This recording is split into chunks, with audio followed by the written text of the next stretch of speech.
Tadika adalah singkatan daripada Taman Didikan Kanak-kanak. Tadika boleh didefinisikan sebagai mana-mana premis yang menerima masuk lebih dari 4 orang kanak-kanak berumur 5 hingga 6 tahun bagi tujuan menerima pendidikan. Penubuhan tadika swasta perlu didaftar dengan Jabatan Pelajaran Negeri JPN iaitu di bawah unit pendidikan swasta. Oleh yang demikian, semua hal berkaitan dengan tadika swasta perlu dirujuk dengan Jabatan Pelajaran Negeri terlebih dahulu.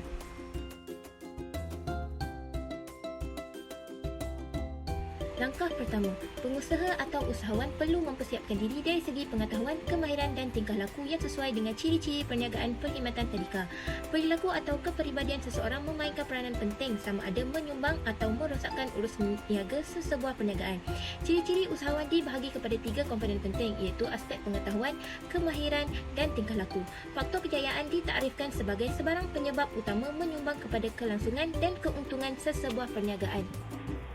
Langkah kedua, kajian pasaran. Kajian pasaran dilakukan dengan tujuan untuk mengenal pasti sama ada terdapatnya permintaan terhadap perkhidmatan tadika di kawasan sasaran pasaran. Kajian ini akan memberi gambaran menyeluruh mengenai pasaran di lokasi yang dipilih. Langkah ketiga, permohonan pendaftaran perniagaan. Untuk menubuhkan sesebuah entiti perniagaan, perseorangan atau perkongsian, permohonan tersebut boleh dimajukan kepada pendaftar perniagaan. Mengikut Akta Pendaftaran Perniagaan 1956, semua bentuk perniagaan, perseorangan atau perkongsian dikendaki mendaftar di Pejabat Pendaftaran Perniagaan sebelum memulakan perniagaan.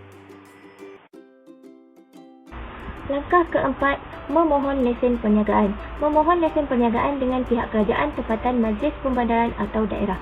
Lesen perniagaan diperlukan bagi membolehkan sesebuah perkhidmatan dapat dijalankan secara sah di tapak premis yang ditetapkan.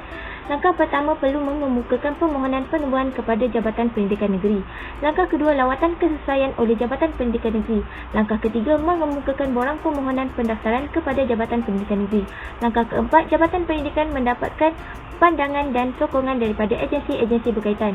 Langkah kelima, surat kelulusan dikeluarkan oleh Jabatan Pendidikan dengan syarat-syarat tertentu. Dan langkah terakhir, Jabatan Pendidikan mengeluarkan sijil pendaftaran sekolah. Langkah kelima ialah memohon surat kelulusan. Permohonan tersebut hendaklah dimajukan kepada Jabatan Pendidikan Negeri.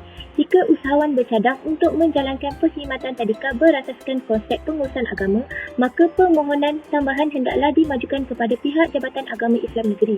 Setiap pengurusan tadika adalah tertakluk kepada garis panduan pengendalian tadika yang dikeluarkan oleh Kementerian Pelajaran.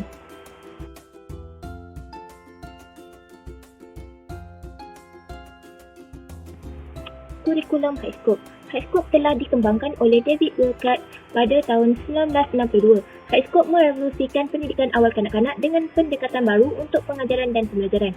Kurikulum ini berasaskan penyelidikan dan fokus kanak-kanak menggunakan proses yang telah direka dengan teliti yang dikenali sebagai pembelajaran penyertaan aktif untuk mencapai hasil memuaskan serta positif. Kurikulum Highscope bukan sahaja membantu kanak-kanak cemerlang dalam bahasa dan pembelajaran kognitif, tetapi juga menggalakkan berdikari, rasa ingin tahu, membuat keputusan, kerjasama, kesungguhan, kreativiti dan menyelesaikan masalah atau dalam maksud lain, kemahiran asas yang membantu menentukan kejayaan dalam kehidupan orang dewasa. Matlamat Highscope. Belajar melalui aktiviti yang dilaksanakan, dirancang dan direfleksikan oleh mereka sendiri. Learning through action. Menolak persepsi perkembangan intelek melalui hafalan dan pengulangan. Membantu kanak-kanak miskin mendapat pendidikan hingga memasuki sekolah. Menggalakkan kanak-kanak belajar mengikut kesesuaian, membuat pilihan dan menyelesaikan masalah.